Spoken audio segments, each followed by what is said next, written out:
The use of a bow as an instrumental accessory originated in the Byzantine Empire, but because of the weak tone of early bowed instruments compared with that of plucked ones, it was considered to be worthy only of the common people. It was introduced into Europe in the 11th century by the Islamic conquerors of Spain, and within 100 years, the bow had become known and was being used over most of Western Europe. Early bows. The form of the early bows, which were in the shape of fully drawn hunting bows, differed greatly from those in use today. As its name suggests, the bow originally had a convex shape, designed to hold a band of horsehair under tension so that it could be drawn across the strings of an instrument to set up a sustained vibration. In time, the bowed shape became longer and more slender, though it was still convex. By the 12th century, bows with a curve at one end, a type still occasionally found in Eastern Europe, had become popular. The horsehair was tied directly to the stick at both ends, and the player varied the tension while using the bow to facilitate the playing of single strings or multiple stopping, drawing the string over more than one string simultaneously. To allow for this, the bow was held in the fist and pressure was exerted on the hair with the fingers. Early bows differed greatly in size.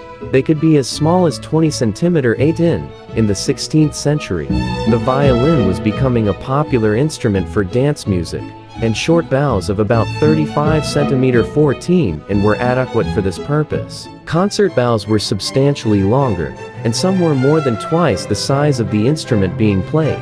Some bows had sticks that extended well beyond the end of the hair, the projection serving as a handle. Modern bow. In the second half of the 18th century, the bow underwent a number of radical changes, principally to suit the development of the violin as a solo, virtuoso instrument.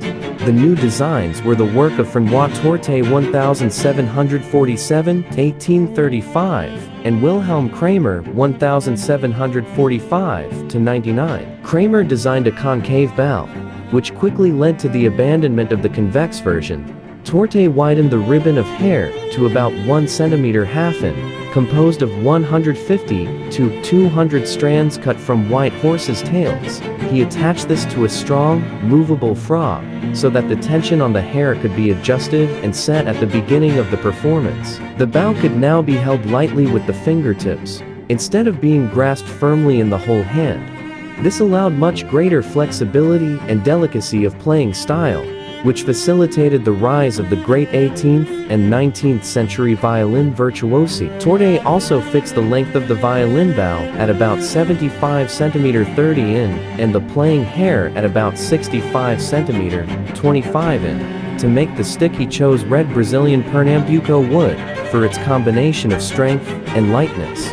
These innovations in design established the form of the standard modern bow, which is sometimes referred to as the Torte bow. Bach bow.